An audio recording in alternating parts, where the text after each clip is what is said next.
important and very, very devastating storm in terms of the wind and the rain effect. In terms of the hurricane, as we've been saying, as everyone has said, and you will know, its impact has been very, very strong, and the most damage we've strong, and the most damage we've seen are been in St. Elizabeth, Clarendon, and Manchester, where thousands of homes have been damaged and in some cases destroyed. We've had significant damage to roads, bridges, and public facilities, and we are doing assessments. You're going to hear a lot more about those assessments and the work that is being done. Today, we are going to have with us Minister Desmond McKenzie, our Minister of Local Government and Community Development. And we're also going to be joined by Minister Pernell Charles Jr., who's our Minister of Labor and Social Security, who just joined us. And we have both of their PSs here in the room. We also have the head of ODPEM, who will also be doing a presentation this morning. So we're going to be spending quite a bit of time going through how we have responded to this hurricane. So in terms of some of the reports that we do have, 38% of public hospitals sustained some damage. Um, and the estimates are coming in. As I said, you will hear more about those estimates. We're also very concerned about our farming communities and our fisher folk.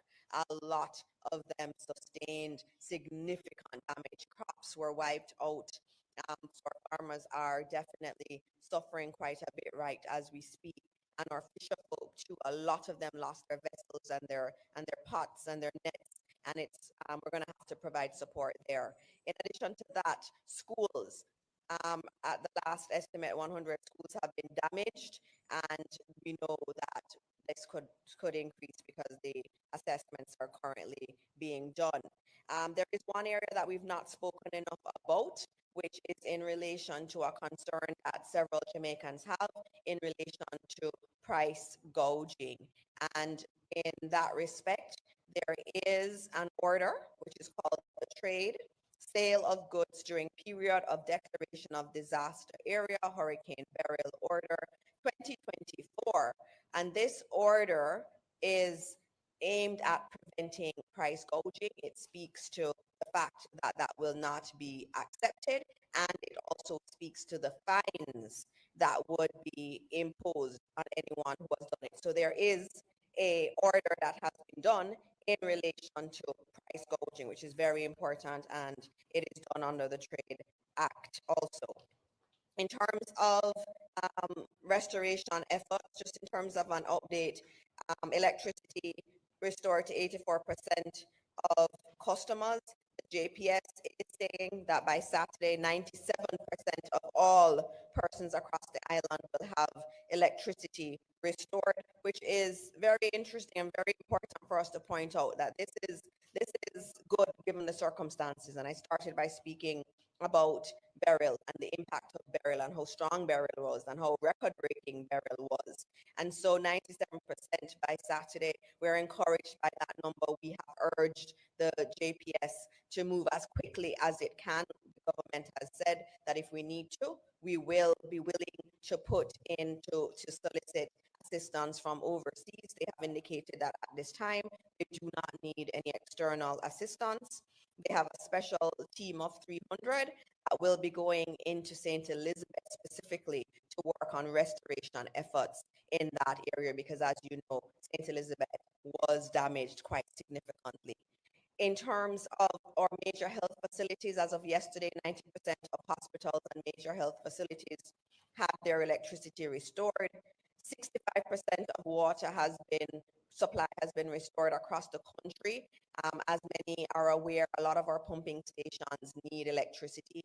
And so as we see more of our areas getting electricity, you will see those numbers increasing also.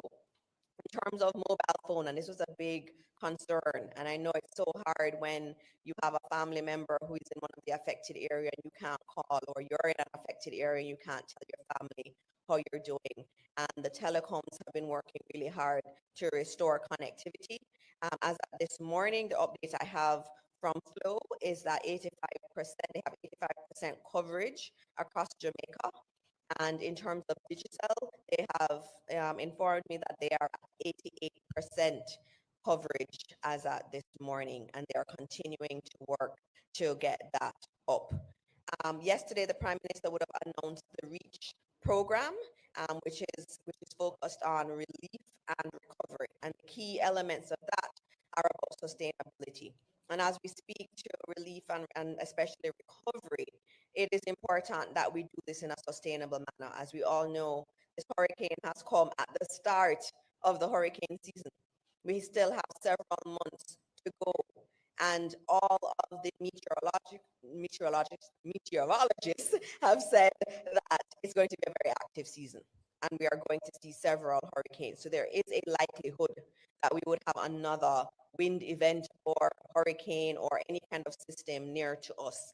And we have to keep that in mind as we do the recovery efforts. And the Prime Minister has been very clear that this has to be sustainable. Climate change is here. Climate change is real. If we look at the waters and we put our foot in the water off the coast of Jamaica, you're going to see it is warmer than it has ever been. You don't need scientists to tell you that. You feel it when you go out there. We feel it every day when we're walking around in Jamaica. The heat is real. And that is spurring stronger hurricanes. And it is something that we have to be mindful of. And so as we do the rebuilding effort, it is going to have to be in a sustainable manner, because we can't keep having to replace roofs year after year, weather event after weather event. We are going to have to build back better than we were before. And so in terms of the REACH program, there were several elements that were announced. There is a $4 million allocation to every constituency, and that's for immediate relief and recovery efforts. And so that's very important. I know there were some news items that said it was for roof. It is not for the replacement of roofs. It is actually for immediate relief efforts, so getting care packages, getting food, getting water, getting other important supplies to those who need it desperately. In terms of that, also just noting that an additional 3 million will be provided for constituencies where there was severe damage. And so it's 4 million per constituency, but could be up to 7 million if there was severe damage in that constituency. The MPs were urged again by the Prime Minister to ensure proper accountability for the funds, ensuring that it goes to those who need it, irrespective of who they support, where they live, who every Jamaican matters here. And anyone who needs assistance will be given that assistance. And all of these funds must be accounted for. The Prime Minister also noted that the Ministry of Labour and Social Security will intensify their distribution of care packages. They are here this morning. They will speak to that much more. Another concern that we had was in relation to dengue, and the Ministry of Health and Wellness is ramping up its activities around dengue mitigation, because as you know, after a weather event like this, there will be lots of pools of water and around the country, and that will lead to increased breeding of mosquitoes, and that is a concern that we have, and so support is being provided there. In terms of medication availability, the Ministry of Health and Wellness issued some advisories yesterday in relation to, for example, insulin and how long it can last. They did note it has a 30-day shelf life. For those who have medication that needs to be refrigerated, speak to the pharmacist or go to a hospital and you will be able to get support. The NHF is ramping up its support to the hospital networks, a public system, to ensure that everybody has access to their needed medication. In terms of the DART, the Disaster Assistance and Recovery Team of the Jamaica Defense Force, they will be deployed to areas with severe damage. And the focus, again, in any kind of restoration effort is to build stronger, more resilient homes in Jamaica. In terms of support for those who have been affected, we have a new website that has been launched. It's disasterfund.opm.gov.jm, and That fund was developed, and I should say the website was developed in under 2 days. And I have to thank Ambassador Dushant from the Amber Group, who said, I will do whatever I need to do. I will do this free of cost to assist the government in putting this together. And we thank him for that kind of support. We cannot do it alone as government. And so we rely on the private sector, and the Amber Group has been a good supporter of not the government really, but the people of Jamaica. And so we thank Ambassador Dushant, who is here with us this morning, for all that he has done to get that up. And that was necessary because, as you know, whenever there is a disaster anywhere in the world, you have entities that will establish themselves to receive funds. Those funds invariably do not get to those who have been affected. And so it was very important for us as government to have a legitimate government of Jamaica site that could be used to collect donations, especially the cash donations that are coming in from around the world. And that's why disasterfund.opm.gov.jm was established so that we could do so. And so anyone who wants to donate funds from around the diaspora, around the world, someone who just visited Jamaica one time and fell in love and sees what Beryl has done to us and wants to support, they can go there and they can easily provide their support. And speaking to the private sector again, and the importance of the private sector, the NCB also launched their Build a Better Jamaica Fund. The Honorable Michael Lee Chin was here in this very room launching it 2 days ago. And that fund is aiming to raise $300 million from the private sector and Friends of Jamaica in order to assist in disaster relief and recovery efforts. Again, we cannot do it alone. And I have to thank all of the many NGOs that are working across the country that have been supporting the government in our efforts to bring food to the people who have been affected and to bring supplies to the people who are affected. It is very, very much welcomed, and we thank all of you for everything that you have done to support this effort. And we are coordinating much more the offers of relief that are coming in. Many governments have offered relief. Many NGOs and international organizations have also offered relief.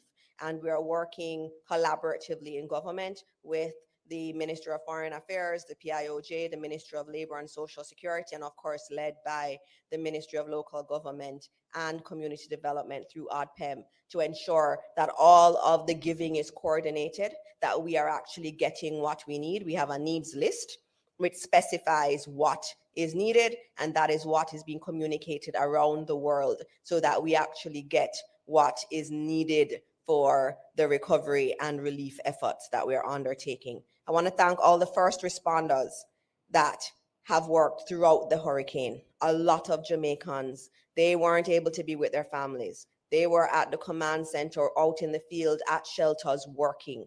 And that's the only way that as a country we can withstand a storm like this, is if everyone plays their part. And we have to thank all of those who played their part.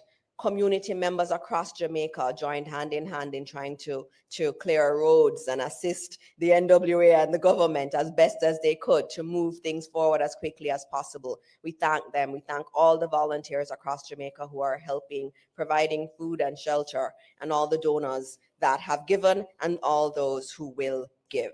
I have a lot more to say, but I'm going to stop there, and I'm going to invite our Minister of Local Government and Community Development to come forward to give his update, and he will be followed by the head of ODPEM, or acting head of ODPEM.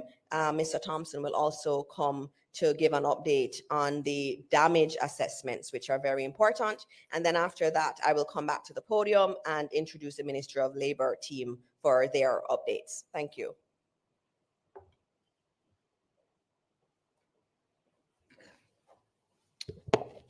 Thank you, Minister, colleague Minister, permanent secretaries, ladies and gentlemen, good morning.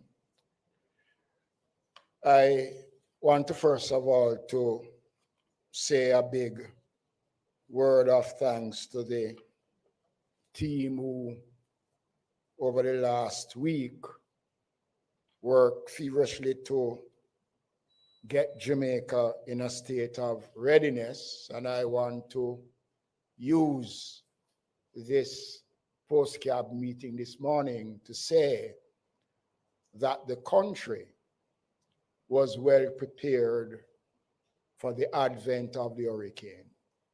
Information was readily available. The public was kept abreast. The only complaint that one could make was that there was too much information being passed to the public. And we have seen the benefit of that information because many Jamaicans took heed. One area of concern in this post-care briefing is that the targeted communities that we are aware of, places like Port Royal, New Haven, other such communities that are prone to flooding. Efforts was made both at the political level, at the local level, to encourage residents in many of these communities to leave. The national arena was open, facilitated by the Red Cross to accommodate residents from Port Royal and the Bully Bay community in the corporate area. Nobody from Port Royal. The buses left empty. As the minister said earlier on, this is just the beginning of the hurricane season. And I am urging Jamaicans, as we've been doing in the early warnings, to accept and to act responsible in terms of the requests that are made as it relates for persons to leave certain communities during the time when it becomes necessary. I want to spend a few minutes on the effects of the hurricane on the local government infrastructure. And it is estimated that over some 500 municipal roads were affected by the passage of the hurricane. Bridges that are under the direct control of local government was also affected. And in some cases, the National Works Agency and the local authorities work to ensure restoration of a number of roads across the country. About 70% of the municipal roads have been cleared, or access has been made possible on a number of these roads. There are still major challenges in St. Thomas and in sections of St. Elizabeth and Clarendon, and I know the efforts are being made to create more access to many of these community roads that are still impossible. It is important that the country recognize that the reason why we have been able to respond in such an effective way, it is because of the collective response of government, working collectively as one government in responding to the needs of persons who are badly affected in various communities across the country.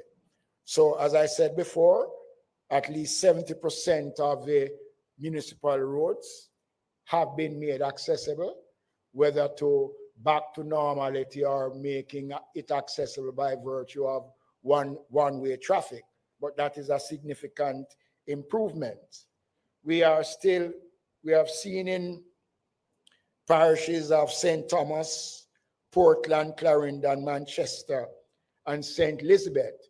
Those are the parishes that experienced the greatest amount of damage as it relates to our road infrastructure.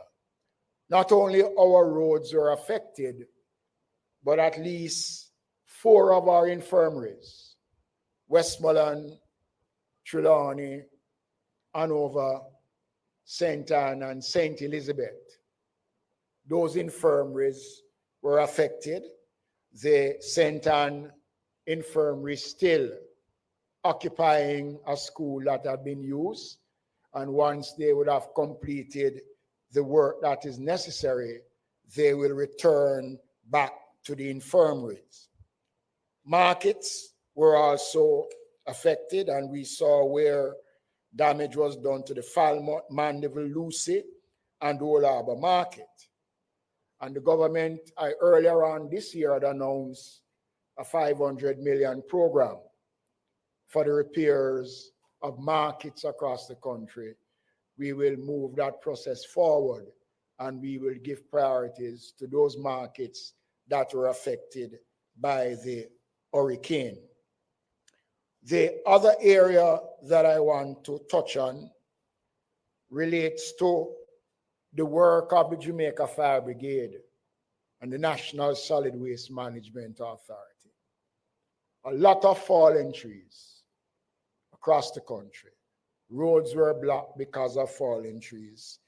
And the National Solid Waste Management Authority, over the last couple of days, have intensified its island-wide tree removing program, working alongside the Jamaica Fire Brigade, and we have seen the results of that. I know that there are still areas that we are trying to reach in terms of cutting of trees, etc., but this work will take some time. I want to stress the importance of our shelters. There are still about 10 shelters which are presently in operation, and more than 100 persons are occupying some of these shelters. Now, we will not deactivate a number of shelters until we are in a better position to make a determination as to what will happen to those persons who are presently in the shelters.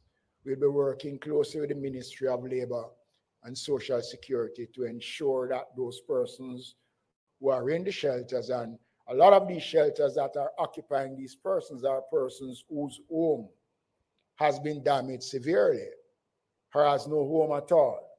And we will be doing a quick assessment as to see how we are going to treat with those cases and what are the arrangements that we will make to provide some temporary residence for them until we can put the necessary things in place to ensure that at least they are comfortable. The National Disaster Council, when we launched that meeting in St. Anne, is officially in operation. I will be convening a meeting of a working committee of the council shortly for us to have a review as to where we are and the next steps which are to be taken. But let me use this opportunity in saying to Jamaicans that you have been good. Many people have responded in a positive way. And I would not want at this stage of the game for persons to become complacent and for persons who, for want of creating mischief, to be giving false information and to be painting a false picture of the government's response. I can speak about Gilbert because I was actively a part of the work in Gilbert. This room that we are presently in Gilbert was where the cabinet used to meet. But this was used as a storeroom during Gilbert. And I know the efforts that was made during Gilbert. And I've seen in this hurricane, the response of the government of Prime Minister Andrew Holness is as such that hardly anyone, it would take somebody who has devious intentions to question the performance of the administration. And one of the good things I want the country to know, the JICA communication system that was used for the first time was able to work effectively. 70% right across the country that gave live information to the ODPEM almost on a daily basis during the system. And this is something that we have never had before. In many events, it took us 3-4 days to get information. Now we were able, even during the passage of the system, to be getting information. We were able to stay at the base and look at areas where the system was down. I know concerns was raised about the alley bridge. The early warning systems did work, but the magnitude of the rainfall created real problems for the people living in that area. And as I said before, the government is working. The Prime Minister made some announcements yesterday, and we'll be working further to enhance what the Prime Minister said and to offer the country a hope that we will restore as quickly as possible and to build back. But this is not the first, and this will not be the last. And I'm hoping that we will be spared any significant events for the remainder of the season. But I urge Jamaicans, continue to have hope, continue to have faith in the work of your government, led by Prime Minister Andrew Holness. I thank you.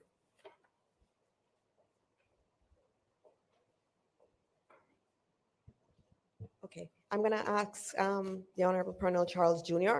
He has to get back to Clarendon, especially because, as you know, that was one of the hardest hit areas in Jamaica, and they need a lot of support. And I'm asking and urging for a lot of the donor communities who are working in Jamaica to also look at the Clarendon communities that have been very hardly hit. And we know sometimes, the donors know certain communities are aware of, have been in other communities, and so they will concentrate a lot of efforts there. But there is need, especially in Clarendon, for a lot of support. And so I invite the Honorable Colonel Charles Jr. to come, and then we'll move to ODPEM.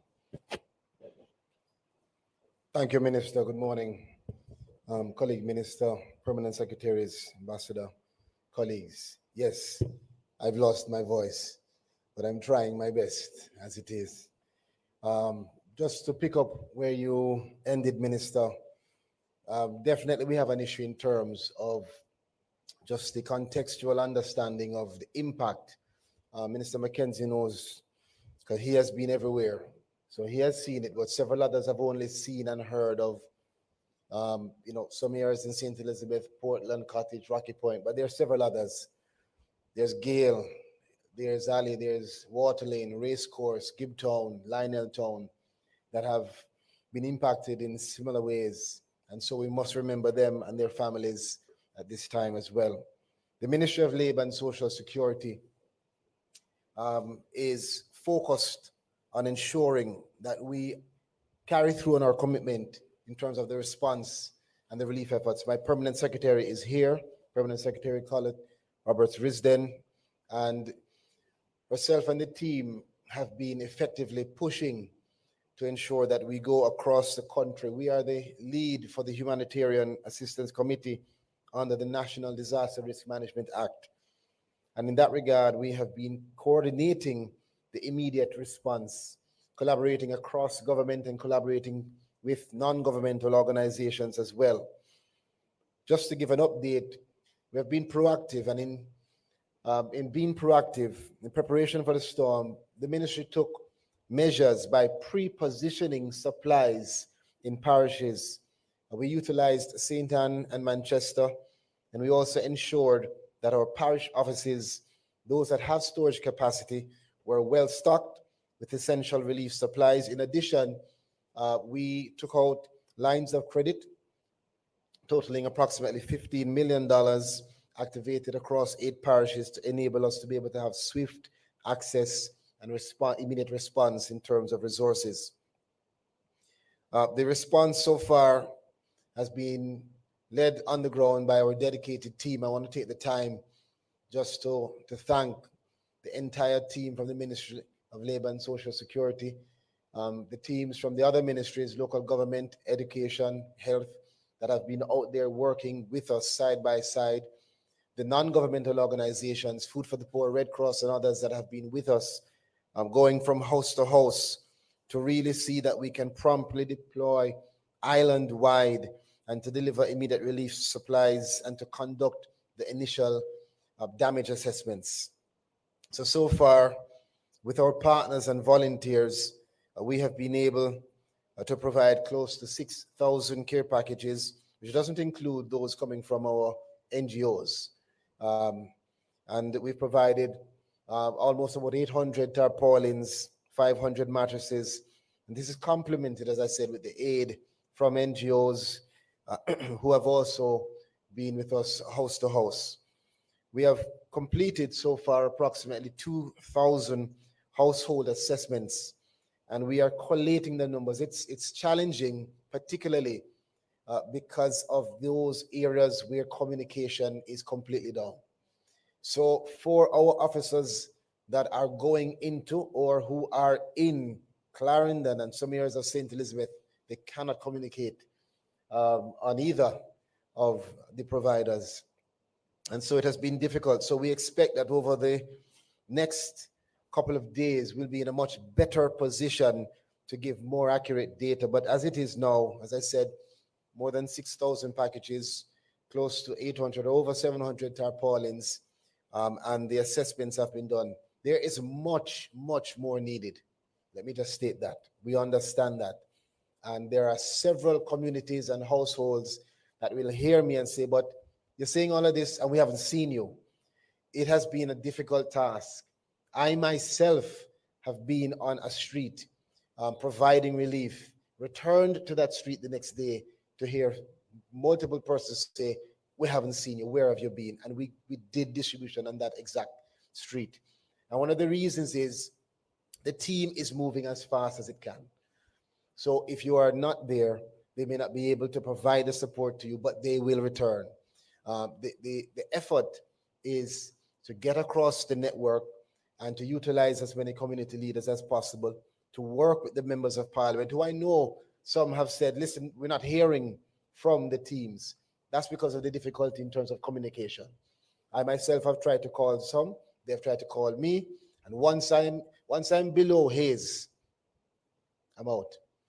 When the Prime Minister came on the tour with us, there was just no communication that could go to him. So we had to actually get him out as quickly as possible because he had been in our zone for several hours without being able to receive or give any communication. So that in itself was a challenge.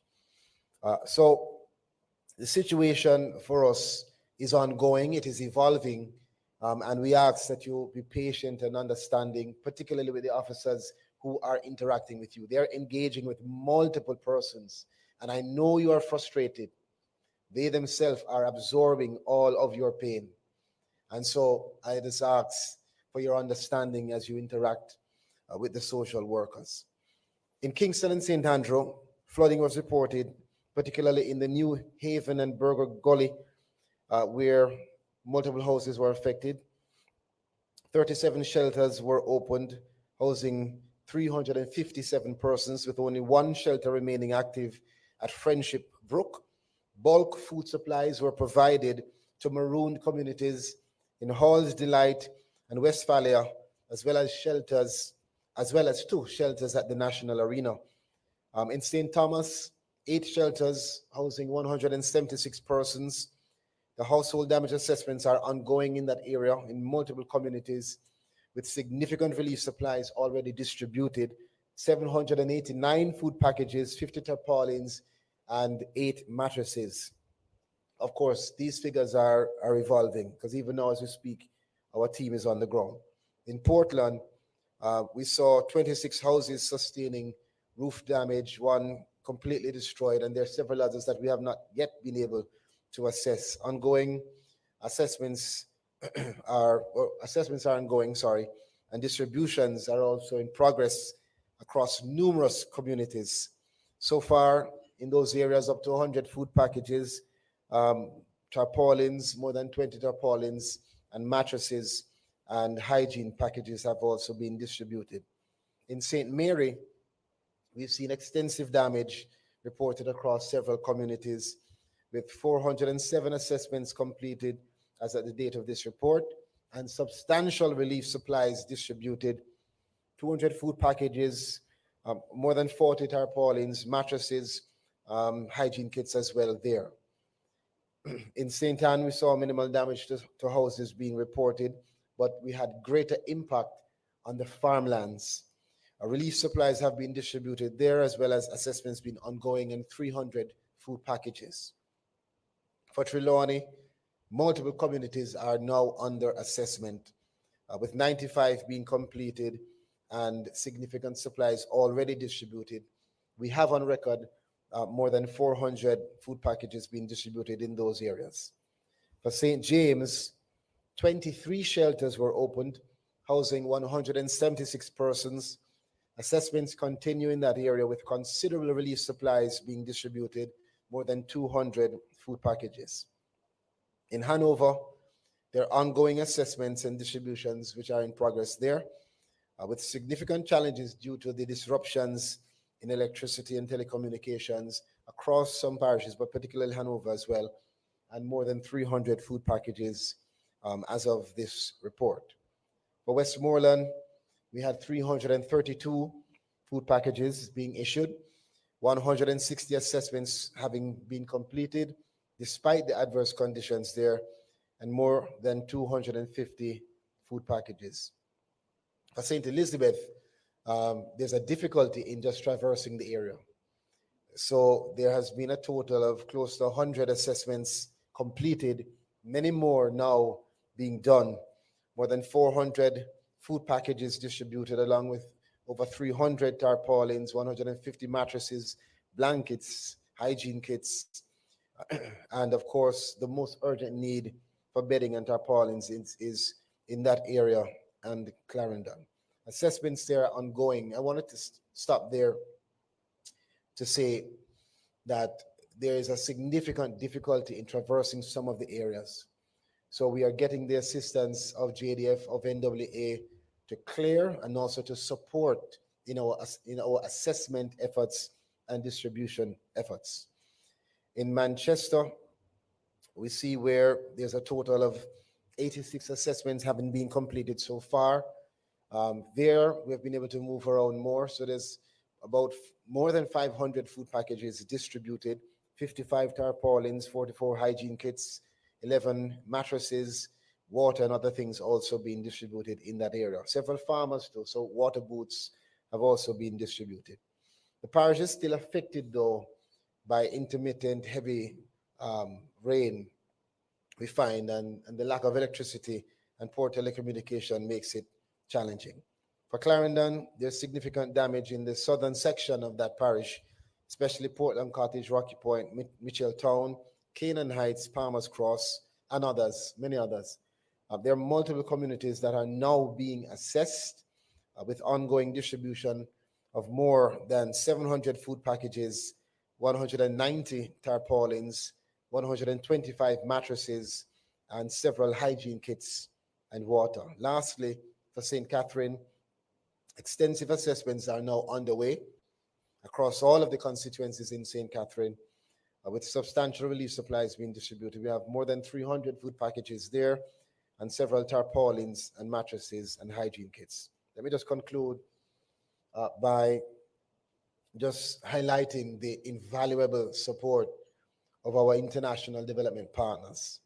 The United Nations, the World Food Program, Inter-American Development Bank, USAID, and UNICEF, to name a few, have offered assistance in various forms, including technical support, supplies, cash transfers, and logistical aid, amongst others.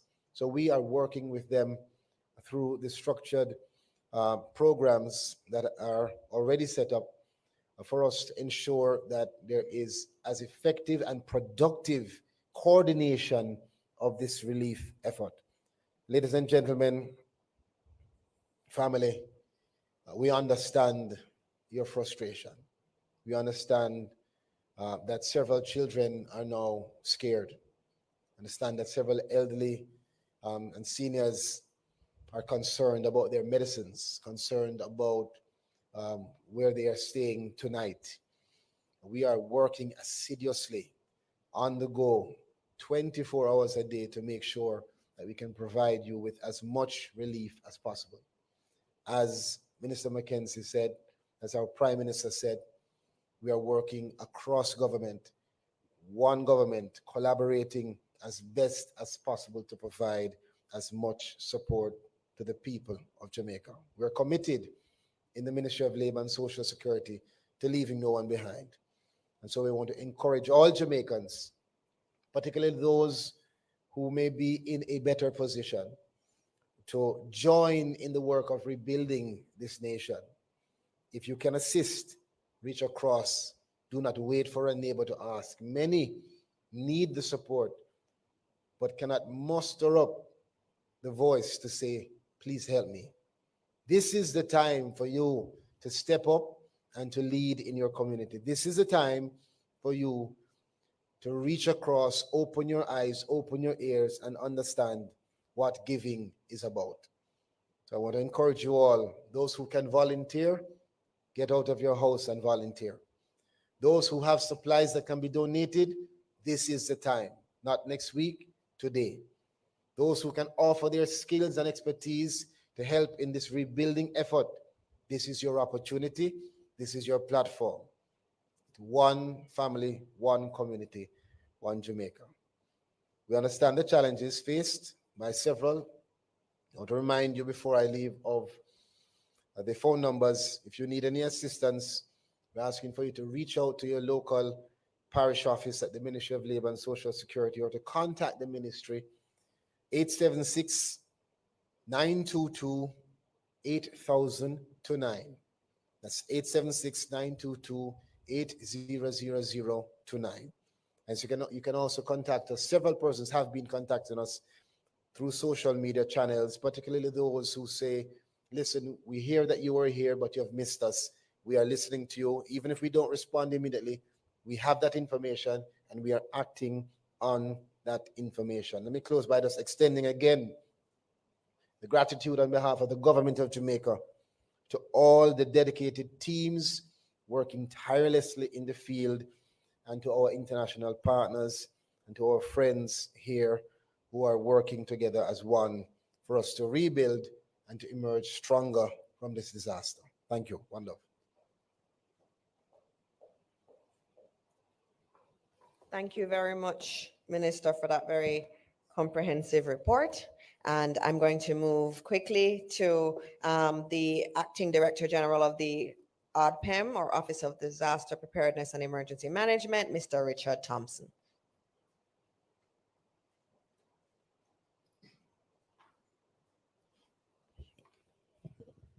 Thank you very much, Minister. Ministers, permanent secretaries, ladies and gentlemen, good morning.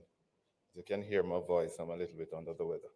I'm just giving a quick report as to where we are in terms of our post-disaster assessment, our post-disaster and damage assessment. We started that activity immediately after the passage of Hurricane Beryl, when the all clear was given. The team has gone out into the southern parishes. We extended our assessment from St. Thomas all the way along the southern coastline and also into St. James. We have now completed our activities in St. Thomas, and we are now focusing mainly in the most affected areas.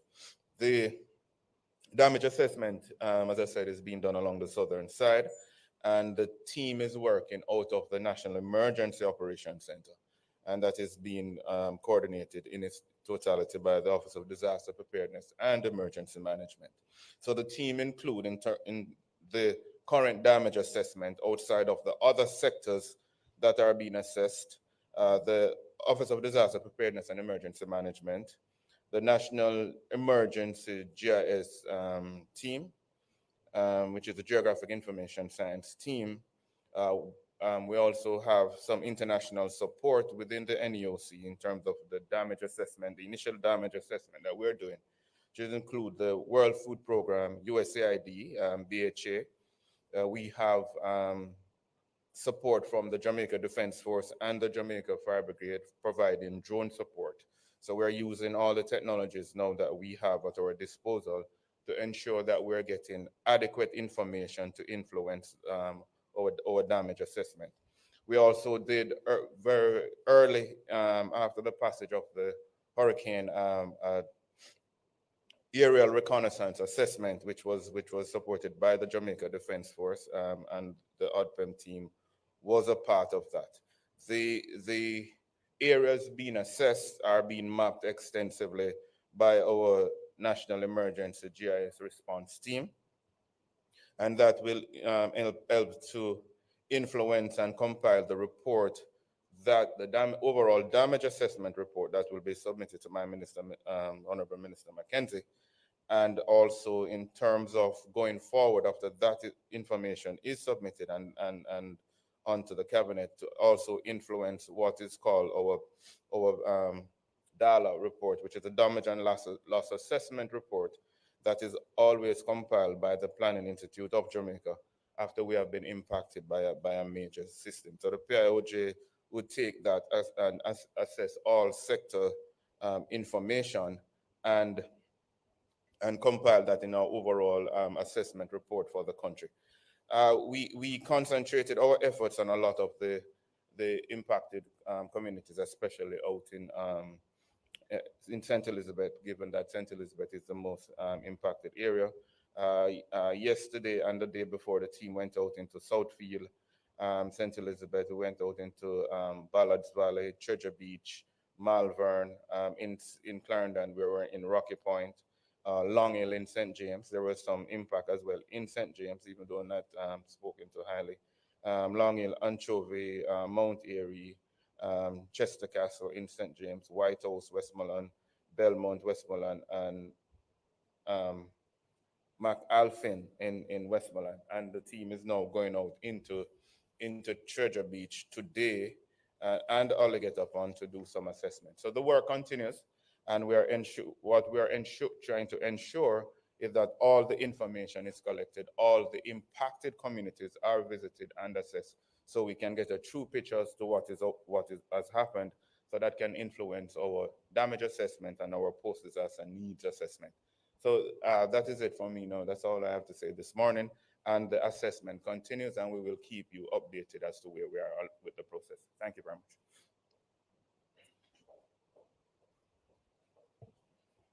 Thank you very much, Mr. Thompson, for that update.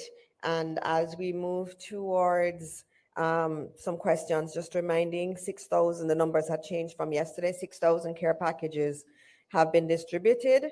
Remember that each care package has enough food for a family of 4 that can last for 4 days. And you heard about the tarpaulin and the mattress distributions on the part of government. I should note that care packages aren't only being distributed by government, because the government uses its network. So sometimes some of the care packages are given to Food for the Poor or to the Salvation Army, and they distribute on behalf of the government. So not all of it goes out from the Ministry of Labor team. You also heard of the use of drone technology in terms of doing the damage assessment. The JDF has been helping. They've been doing aerial shots so that we can pick up where roofs are damaged and other damage to infrastructure aerially too. So we're using a lot of technology as a part of this assessment.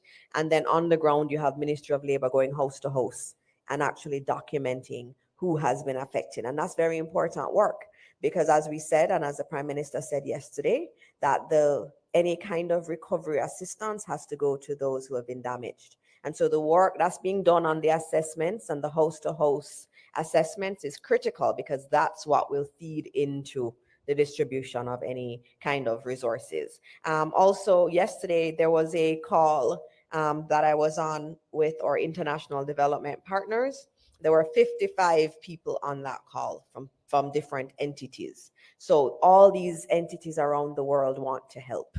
And what we're doing is making it as coordinated as we can so that we can get that assistance here. And so I'm going to hand over to our lovely press secretary, Naomi Francis, to do the questions from the media.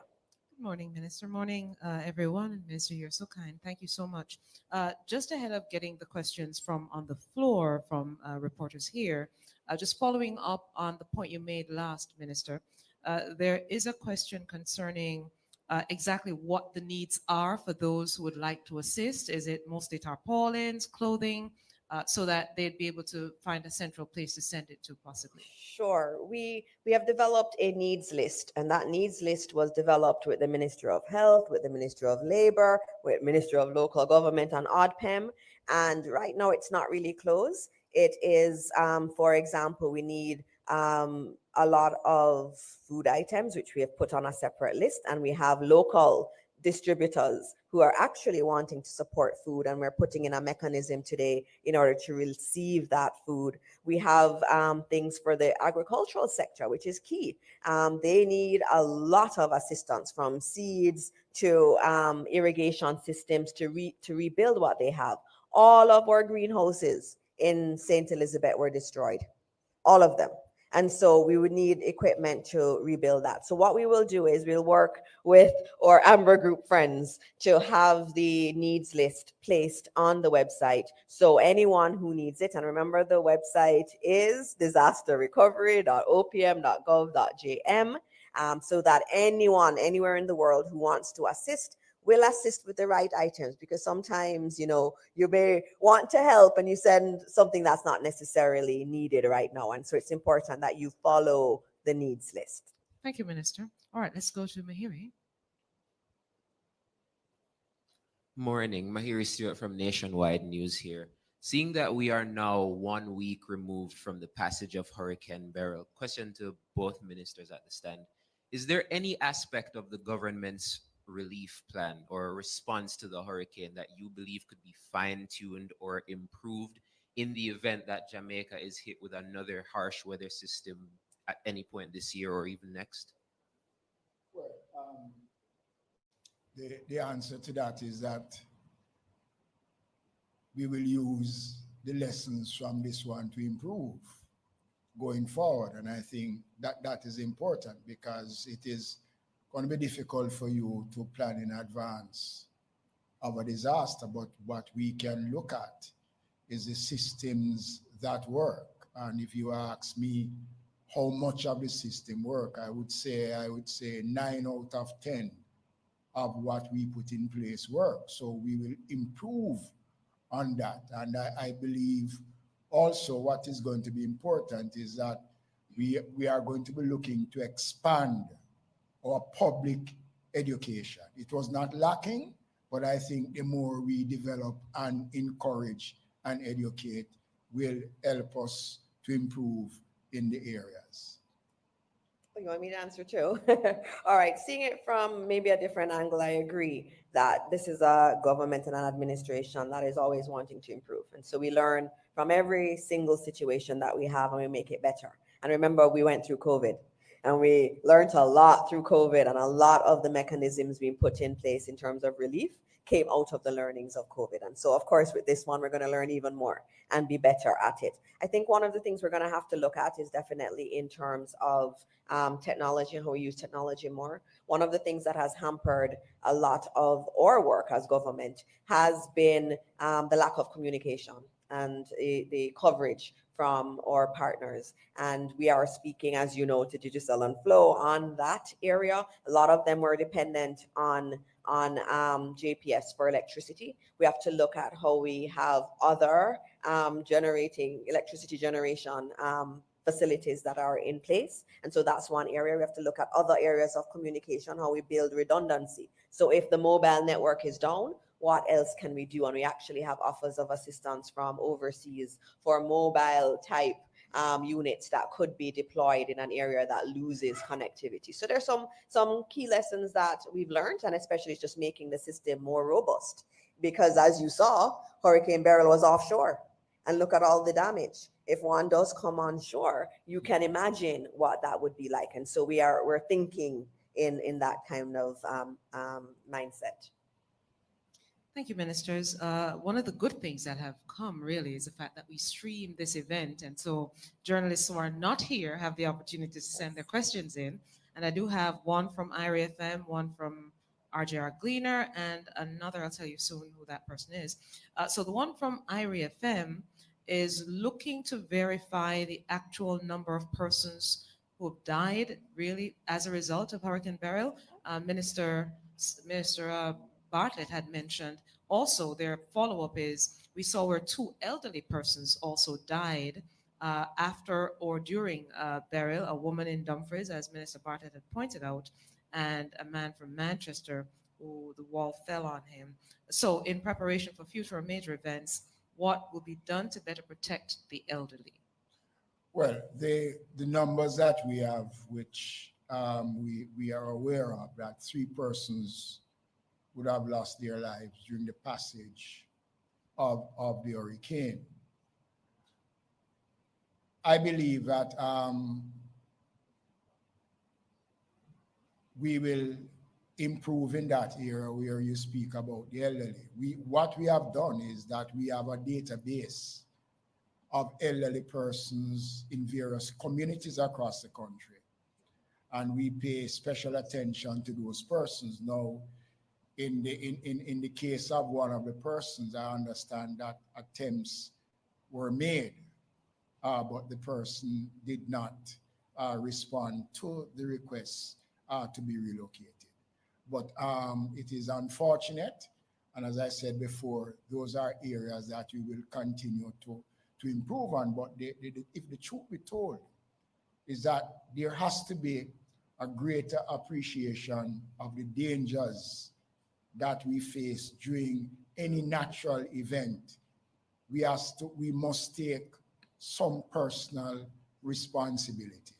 And, you know, when people are out in the middle of a hurricane playing football, it tells you, you know, it speaks how much we are not understanding the danger that we create for ourselves and other persons. Thank you, Minister. Before I get back to the floor, a question from RJR Gleaner Group.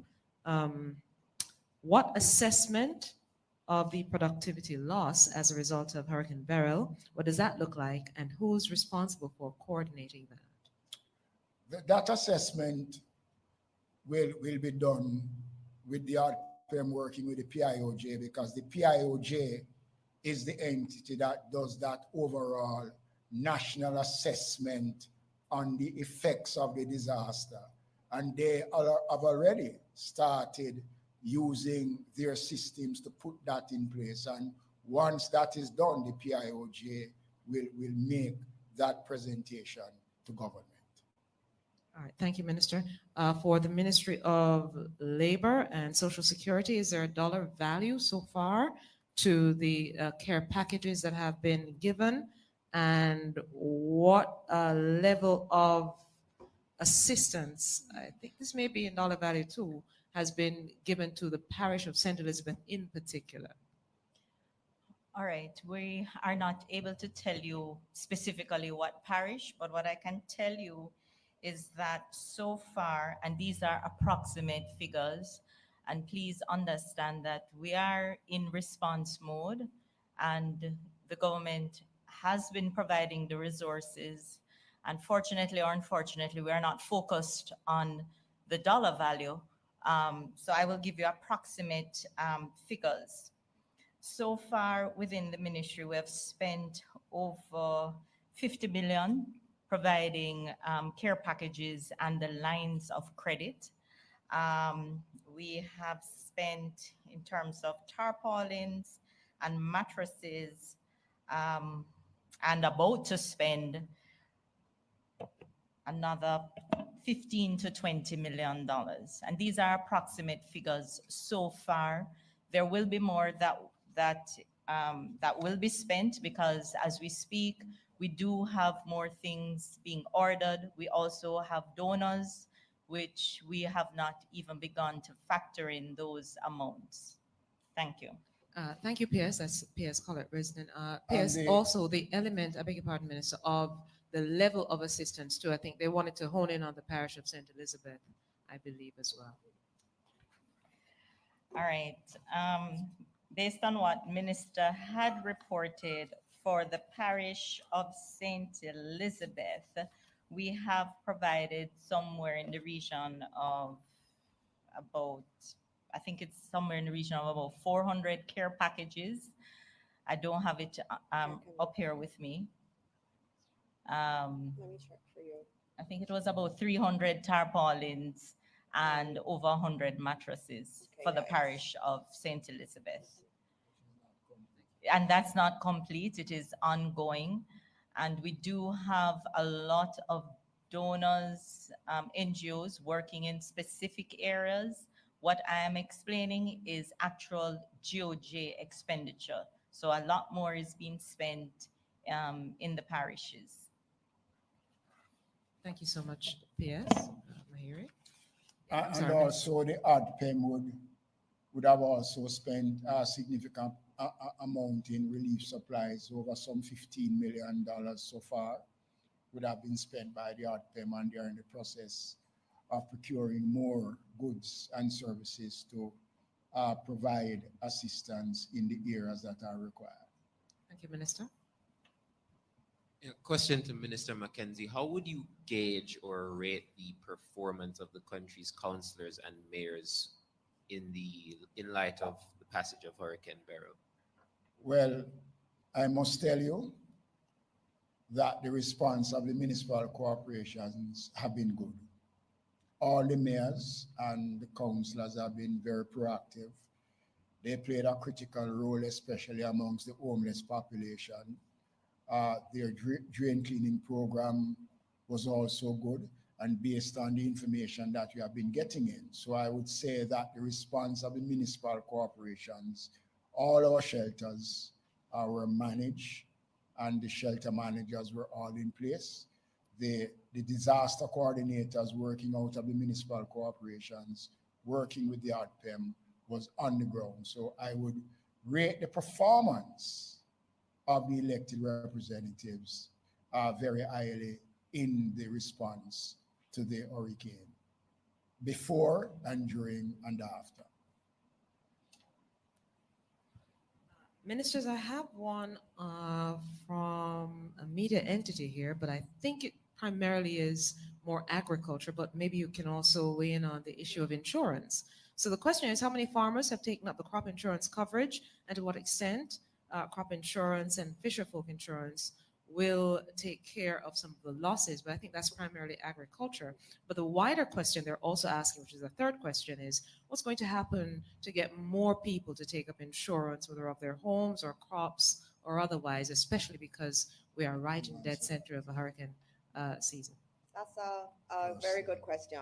And it's something that as government we're looking at. And as you know, for government, we have done more national type insurance policies like CRIF, where you saw that we got a payment from that, because we do recognize that a lot of our farmers, a lot of our poorer Jamaicans really don't have the finances to take out insurance. And as government, we recognize that we have to care for everyone, including those who cannot afford insurance. And so those macro policies that we do with big organizations are really geared towards having a buffer, not just for the roads and other infrastructure, but also for those who could not afford insurance. But we do encourage everyone to get insurance in Jamaica. It is something that's very valuable in terms of preserving wealth for individuals, and we encourage it. And the Ministry of Agriculture has been working to look at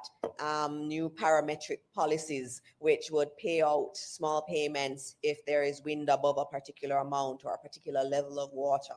And as government, we are continuing to look at those more micro policies, because one of the things in terms of the insurance community and also the Ministry of Finance that's been looked at is that issue of microinsurance, especially targeting those who cannot afford a big policy.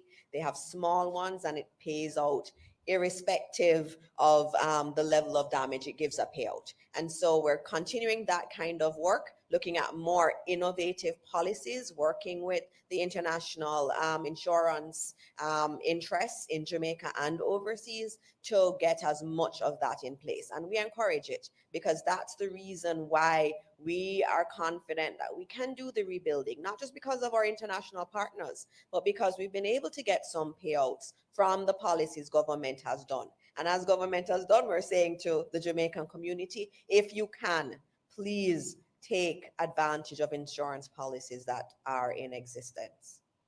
Thank you, Minister. I have a question from a member of the diaspora who is really asking for a step-by-step walkthrough if there is the possibility of doing online donation through the website. So I see Mr. Sure. Savadia here that maybe would be All able to right. help. In terms of the website, you can go on it, and it's disasterfund.opm.gov.jm, disasterfund.opm.gov.jm.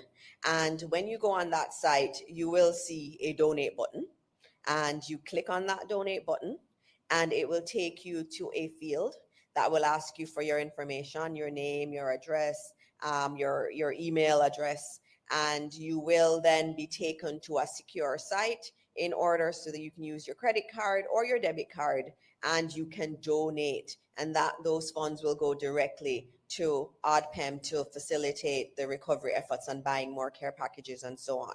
And so anyone from the diaspora, it's a very simple process. And there's a nice surprise at the end. You get an email from a special person at the end of doing this to show how grateful the entire Jamaica is. It's a seamless process. I do know, Press Secretary, if I could, there are many Jamaicans in the diaspora who want to donate. They are reaching out to our missions, to the high commissions, the embassies around the world, trying to assist. Please note that you can reach out to those missions. They will give you some support in terms of the needs list. They all have the needs list. And so they can help you to understand what is best for you to send to Jamaica. When you are sending it to Jamaica, it's going to be very important that you share the manifest so we know what is coming in, so that customs can more seamlessly clear it on your behalf. We have special facilities at customs. We know Jamaicans are going to want to send things home for the recovery effort. And so customs has started and implemented a process to make it smoother for relief items to come into the country. So we're doing everything on our side to facilitate it. And we know our diaspora really want to support us, and we thank them in advance for all that they will do to help us to build back even stronger. Thank you, Minister. I have a final question, and I'm seeing it just play out a little bit on X in particular. So I'll ask Minister Mackenzie, when is the government, according to these persons who are going back and forth, when is the government coming to Eastern and Western Jamaica? Well, that is on the card for various ministers to come. I have a schedule that is filled starting from Friday. So we are visiting all of the areas that are affected. And if I may, in the report that you would have received from the Ministry of Labor, they were very clear that they've been doing assessments, and this is house-to-house assessments. They've been in every parish. And one of the things that was very instructive to see from their report was St. Mary, Trelawney, Portland, St. Thomas being very, very much prominent in areas that have significant damage.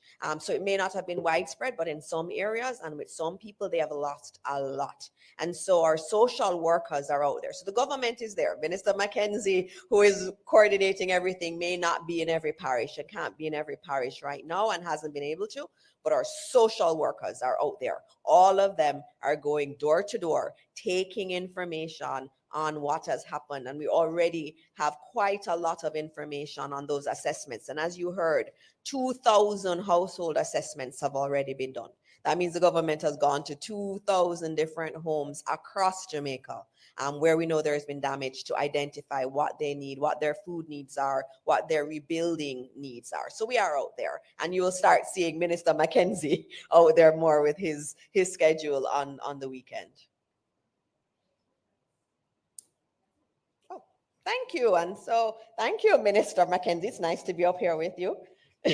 And for everyone, I want to thank you for being here for another post cabinet press briefing. We will be here again next week discussing what we are doing. I have to say a special thank you to the GIS team that has not rested, that has been out there throughout the storm helping to communicate what has happened, and I thank them for their work in relation to the website also, which you are seeing with where you can do donations. I want to thank the entire OPM team too, that has provided a lot of communication support to the various entities across government, and we will continue.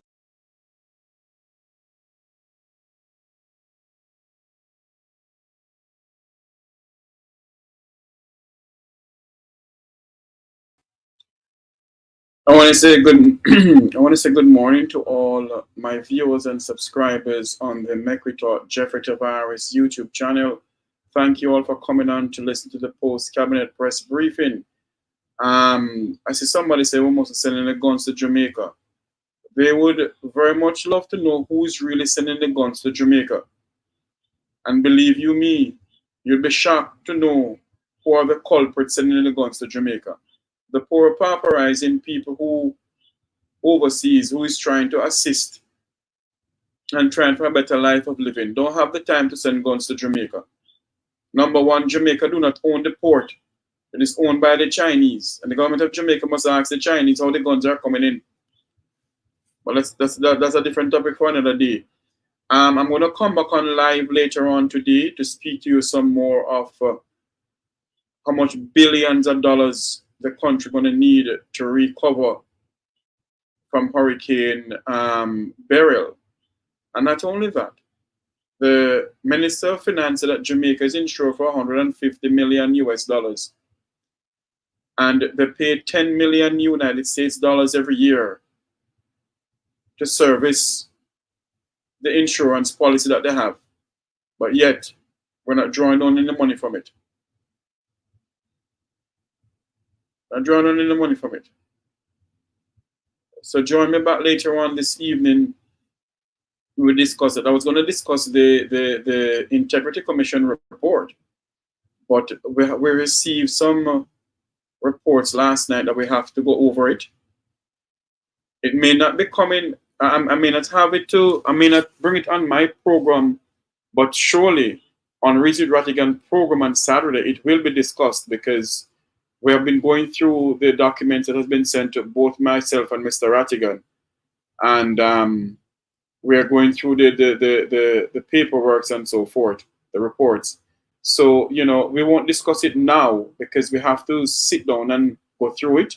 What I will do, I will definitely play some news items from it on my program later on today, as we are going to go live later on today to speak some more about how you all can assist our fellow family members and friends and our fellow Jamaicans back home in Jamaica between Manchester, Manchester, Mandeville, St. Elizabeth, Hanover, and Westmoreland, especially St. Elizabeth. They need help. They need help more than anything else. You know, to load a container of stuff gonna cost about 5,000 United States dollars to load a container to get generator, plywood, zinc, tarpaulin, whatever. And then to clear it down there, it's gonna cost a lot more. So, you know, we have to think seriously what we're gonna do. Because people truly need help. People truly need help. And there is something that we have to sit down as individuals. I see we're in the diaspora group in London, the government diaspora group in London is planning some big fundraising drive to assist Jamaica. And I see wherein other people are sending stuff through some bank account and so forth. At the same time, we may talk that people mustn't send money down to them, but Jamaicans are going to still send money down to them. It's the same time that we must hold them accountable and ask questions, how the money is being spent, who getting the money and so forth. Because in the press conference, I see they said that they spend money for care packages. The woman couldn't tell the Jamaican people how much money so far they have spent. Actually, how much? She's saying 20 to 15 to 20 million dollars.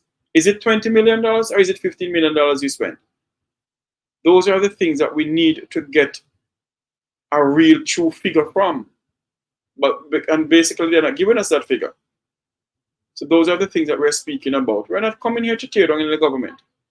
We're coming here to hold government accountable.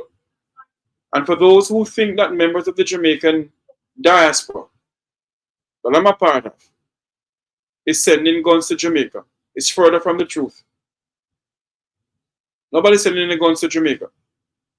So for those who want to come on this program here and say don't send any guns, freedom of speech, have all right to say it. But nobody's sending any guns to Jamaica. And you'll be surprised, as I said, to know who are sending guns. The people of the Vumbava and the Vumbavi, they are sending the guns. They look at poor pauperizing man who leave Jamaica to get a better life of living. They are not sending the guns to Jamaica. They're trying to send food stuff to Jamaica to help their people to find food to eat. You know? Anyway, let me get off of that topic. My fellow Jamaicans, both home and abroad, thank you all very much to come on. Thank you all for being a part of this program. Remember to like, share, and subscribe to the Make We Talk YouTube channel. I've been asking for help pertaining to assisting to buy food in Jamaica. No one pay me any mind, so I'm not stop begging you. Some don't have any Zelle. That's the only thing we have is Zelle. We don't have Cash App. We don't have PayPal. But we have to do something to assist our black brothers and sisters. We have to. And basically what is going on down there right now, it is being told that you're going to need 200 and something light posts in St. Elizabeth, some part of St. Elizabeth. You're going to need roughly maybe even 2,000 light posts to go back into St. Elizabeth to get back electricity, get back light and support in St. Elizabeth. And those are the things that, you know, people must speak about. Those are the things that is affecting people. And right now, they don't have any light down there. They don't have any light. And I think this government went before the hurricane even hit Jamaica, that they're okay. They'll be okay. And now they're going out begging. It begs to ask the question, we can't believe nothing that they say to us. You said you're okay. Is it that when the PM came out and said they're okay, is it that they did not read the pros and cons of the insurance policy that Nigel Clark signed on to? 150 million US dollars in insurance. Is it 150 million? I think it's 150, yes. And to service the insurance policy is $10 million a year. And not 1% of that money will be drawn down. Because based on what the minister signed. You know? But join me back later on today when I go deeper in the relief effort in in Jamaica and in particular St. Elizabeth. You know, so you're so right. I asked Vegas for help. Since he was out there, Vegas and people who sending threat, them collecting taxpayers' money under false pretense. Not saying Mr. Vegas is, but other people who are around Cornwall Regional Hospital and Montego Bay Metro collecting taxpayers' money under false pretense. Until you hear my voice again, my fellow Jamaicans, both home and abroad, keep safe. Thank you all very much for being on the program. And for God's sake, continue to pray for the land of wood and water. Let us continue to fight for the better Jamaica. Because if we don't do it, then who will? If we don't stand up, then who will?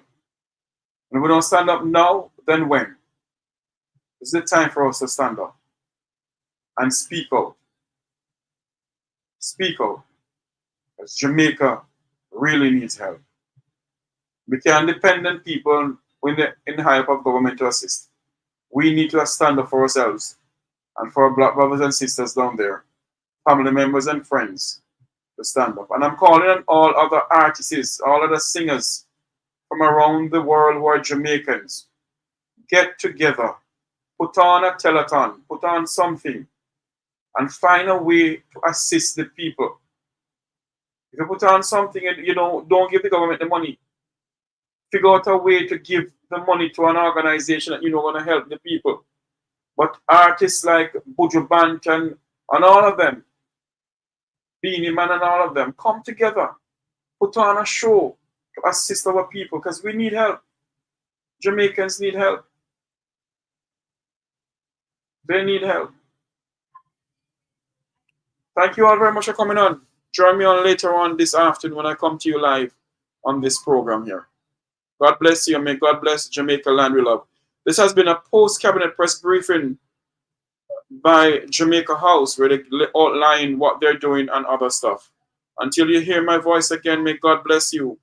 May God continue to bless our island home, Jamaica land we love. Have a great afternoon, everyone. Remember to like, share, and subscribe. Good morning.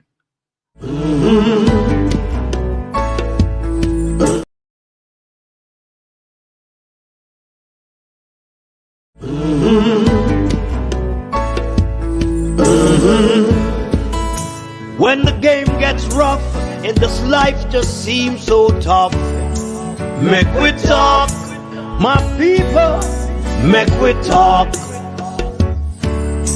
When this town becomes an ugly place, don't let it erase the smile from your face. Make we talk, people, make we talk. Conversation is the key, a guiding light for you and me. Spark a talk and you will see. Conflict solver A to Z. World leaders master the art of self-defense just by talk. So people, make we talk. Hey, we're living in a world that on ourselves we must depend. Make we talk.